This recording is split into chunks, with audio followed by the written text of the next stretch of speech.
Hi, everybody. This is Silvio Canto in Dallas, Texas, on Tuesday, December the 30th, the last Tuesday of 2025. So we're counting down 48 hours or so. We will be into 2026 and promises to be an exciting year. I don't know if it'll be as dynamic as 2025, but we'll see.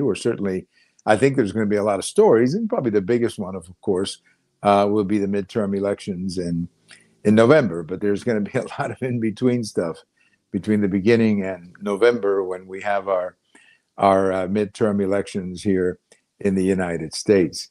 Well, I have a story today over at the American Thinker, a post that I wrote, and it's about a topic that has bothered me for a long time, and that is what is happening in Chicago just about every weekend. I mean, you can set your clock or you can bet on it that you're going to wake up Monday morning, and there's going to be a story out of one of the local newspapers, one of the streaming services is going to be running a story about the number of people who were killed on the weekend in Chicago. And sometimes it can be 5, 6, 28 shot. This last weekend, there was 6 killed and 28 shot. Some of the people who were shot are in difficult situations, so they may not survive. But it happens every weekend. And it's an absolute scandal. I just don't know how else to say it. It's an absolute scandal that something like this happens in a major American city and nothing seems to be done about it. The mayor of Chicago is only interested in arguing with Trump on TV. That seems to be all he does. He's got some major economic problems in Chicago, but all he wants to do is go on TV and tell everybody how awful Trump is. The governor is not much better. He keeps saying there's nothing wrong, even though people are being killed in his major city every weekend. Everything's okay. Whenever you talk to Governor Pritzker, everything's fine. Everything's fine in Chicago. We're just a regular American city. Well, you're not. Because I guarantee you that if shootings like that were to happen in Texas every weekend, as happened in Chicago, I guarantee you the governor of Texas would be directly involved in it. And he would threaten to take over the city, which he has the authority to do, if the local leadership would not take the problem seriously. Every weekend in Chicago, 5, 6 people killed. And everybody knows where the killings take place. It's not like it's a big surprise. It's generally happening in a section of town. It's basically one gang fighting another gang. I mean, the police pretty much know what's going on, but unfortunately, their hands are tied up because they arrest somebody, and 2 days later, that person is out in the streets. So the police is demoralized in Chicago, and they're not allowed to do their job, which I'm sure they would do very well if they were allowed to do so. So it is a scandal. And President Trump has obviously threatened to do something about it. And, the reaction he gets from Chicago and from the state of Illinois is always the same. No, there's nothing wrong. Stay out of here. You have no business being involved here. So I guess we have to tolerate this kind of shooting because the political class in Chicago and Illinois is completely indifferent to this kind of shooting. I think it's insane. And it's not what should be happening in a civilized country. I mean, I can understand, one weekend, you have some incident or something that happens anywhere.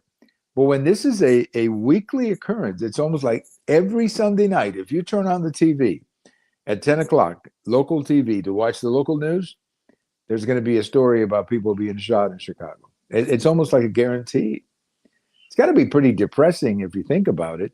If you're a local reporter there in Chicago doing the 10 o'clock news or reading the 10 o'clock news on Sunday night, and every Sunday night you start with the same story. 5 people killed, 6 people killed, 7 people killed, 20 shot. I mean, it's got to be depressing after a while for the media to cover this story because it is depressing. I mean, the rest of the country looks at this stuff and goes, what in the world is going on? So I don't know if anything's going to change because it is a local problem and it requires a local solution.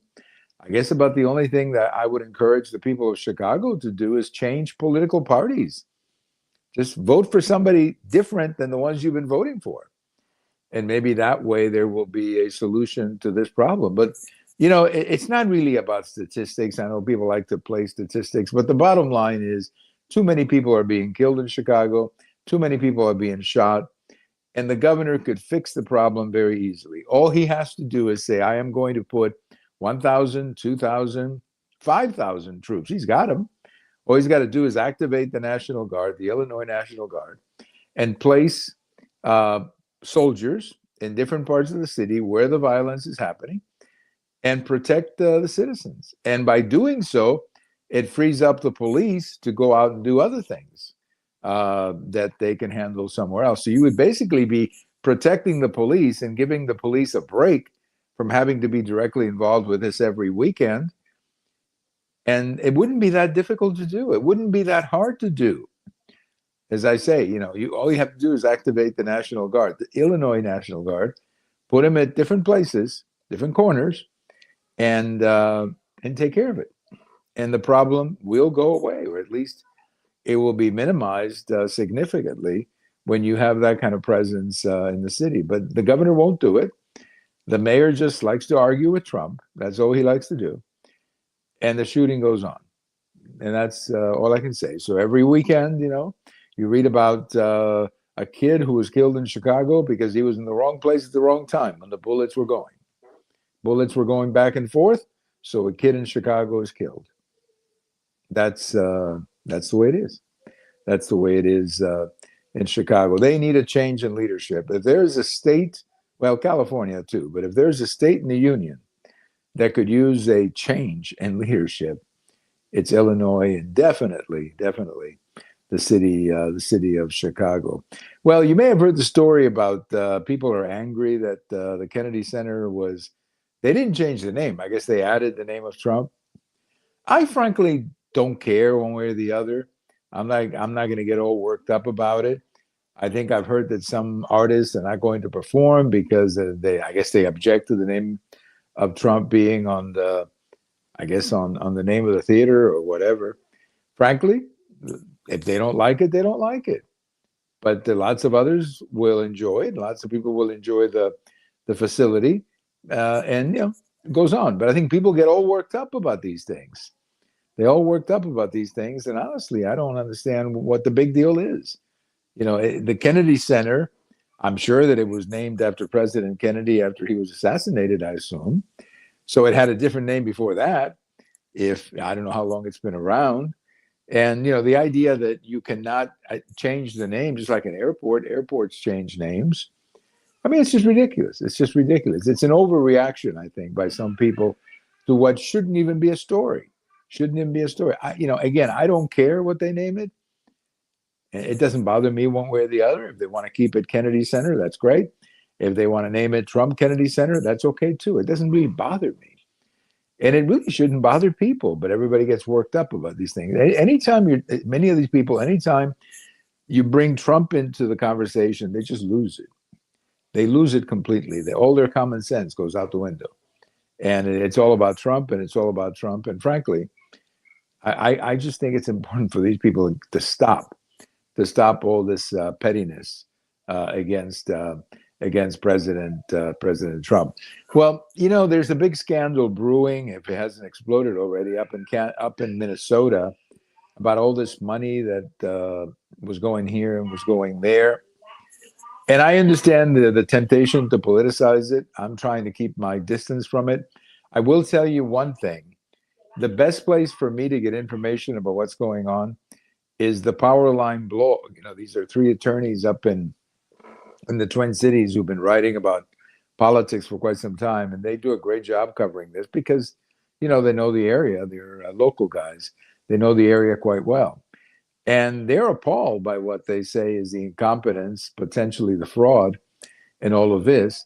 And whether it's the governor's fault or somebody else's fault, obviously somebody has to be held accountable for millions and millions of dollars that apparently went to a different place than they were supposed to. I think they call that fraud the last time I checked the dictionary. So something's got to be done about it.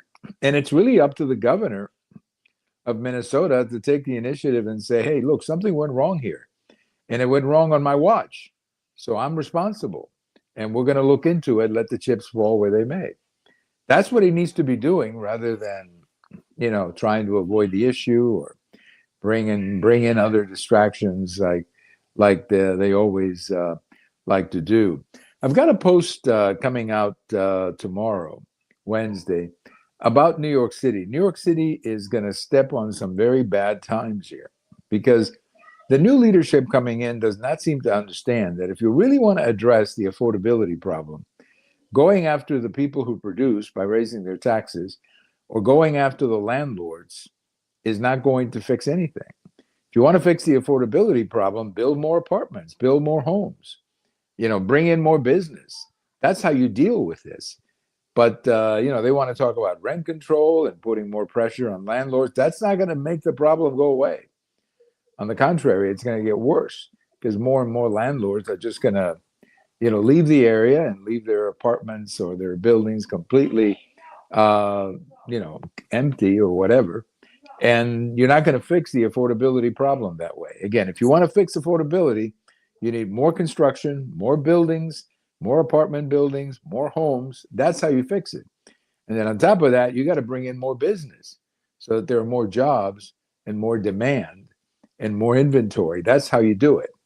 But unfortunately, I guess that's not what the new mayor Mandani has in mind. He wants to go after the landlords. Well, that may sound real good for people who don't know anything about economics, but it's not going to fix the problem. Not going to fix the problem one bit. Well, I want to wish happy number 90 today to Sandy Koufax. Sandy Koufax, one of the great pitchers in Major League history, maybe one of the greatest left-handers in Major League history. I never saw him pitch in person, but I did catch quite a few times his games on television, particularly that Game 7 shutout of the Minnesota Twins back in the 1965 World Series. As I say, he broke my heart that day because I was rooting for the Minnesota Twins and he shut down the Twins on a 2-0 shutout. Let's just put it this way. Sandy Koufax was amazing. They were asking Henry Aaron, who's a great player himself, who was his toughest pitcher to face. And he said Sandy Koufax. Sandy Koufax was just the best. He was so much better than anybody else that in his prime, he may have been unhittable. Probably was unhittable as far as Major League hitting.